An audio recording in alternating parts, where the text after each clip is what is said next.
What's up, you guys? So this will be a video going over your vocab for Unit 7, Lesson 1. So it's going over technology words for the most part. That's what it is. We have a couple of words that deal with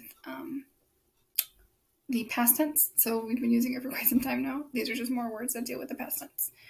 We went over this a couple of weeks ago in class, and these are kind of just a couple of extra words that deal with the past tense to help you out as we keep reviewing it throughout the year. So, to begin, like usual, your words in blue are going to be the new words that we have for this new chapter. So to begin, we have a couple of friends who are at a museum of sorts and talking about what they did that day. So it says, Hola, me llamo Florencia. That's going to be the girl in the blue here. Antier, which is the word for the day before yesterday. Pasé, we know it's in the preterite because of the accent on the E that you have on there. So antier, the day before yesterday. Pasé un rato con mis amigos, Mariano and Luciana. So Mariano here, Luciana in the yellow or the orange. And then tomamos fotos delante de la Casa Rosada. Tomar is to take, in this case to take pictures. If we didn't have anything else in the sentence, you wouldn't necessarily know that this was a preterite conjugation because it's just an AMOS ending. We usually have it for nosotros. In this case, we know it is supposed to be preterite just because the context of the rest of your paragraph talks about how the day before yesterday, that's in the past, and then the conjugation for pasé, conjugated with an E accent at the end of it. So it talks about preterite tense and how they took pictures in front of La Casa Rosada, or the Pink House, which is like the museum they're at. You also have a couple of extra past tense words associated with the past in general. La semana pasada would be the previous week. Hoy just means today, so that's an old Spanish one word. Ayer is what we did last month, yesterday. So anteayer would be the day before yesterday. You can also say antenoche for like the night before yesterday as well. Just like anoche would be the last night, antenoche would be the night before last. So as they took pictures, she has some stuff she wants to do with them. She says, hoy, or today, Mariano y yo estamos en la biblioteca. So they're hanging out in the library, probably to use their computers. Aquí, they're going to do something online. Navegamos por internet, which means that they surfed the internet, or like they searched the web to do some stuff. Usamos, they're using el mensajero instantáneo, or the instant messenger. Basically, anything you can use to message somebody, obviously not through text or like calling them. So a lot of our apps that we use, instant messaging. And so that's what they're using on the library computer. Y mandamos, and they sent correos electrónicos or emails. She says, quiero mandar las fotos que tomé antier. So she wants to send the pictures that she took from the day before at the museum. Here she's just kind of hanging out looking at the museum webpage. So el sitio web would be the webpage for that museum. You can also see she has a camera on top of her computadora. So does he. They didn't label them here, but either way, webcams, computadora, or a cámara de web would also be a thing that we most likely are using every day now.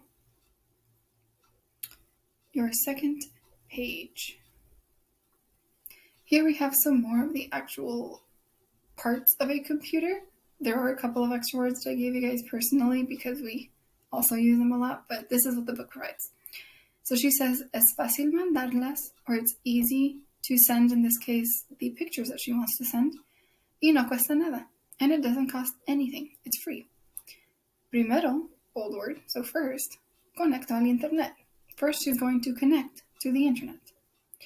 Cuando estoy en línea, when I am online, so when she's actually connected, escribo un correo electrónico con las fotos.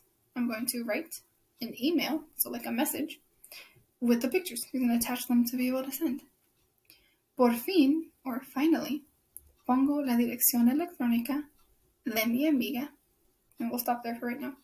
So finally, she writes it technically, but she put la dirección electrónica would be what goes right up here, aka the email address. Not the email like the message she wrote, but like the at Gmail, at Kernhigh, at something that connects you to like your information, basically, to you specifically. So at the end, finally, she puts the email address of her friend. Hago clic en el icono. So she clicks on the send icon, basically, para mandarlas, to send them. So here we have a pantalla. That would be the screen. Doesn't matter if it's like a phone screen, a computer screen, a laptop screen, a TV screen, a tablet screen. It's just a screen. She has her other cámara digital right down here. So like a digital camera, not like a webcam.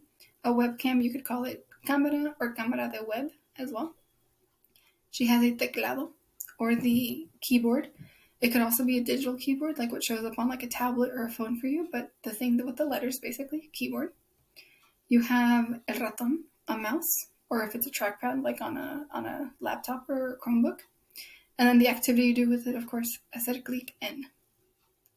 Down at the bottom, something that you're probably never going to end up using because we haven't in ages, is quemar un disco compacto, which literally just means to make a copy of something onto a CD.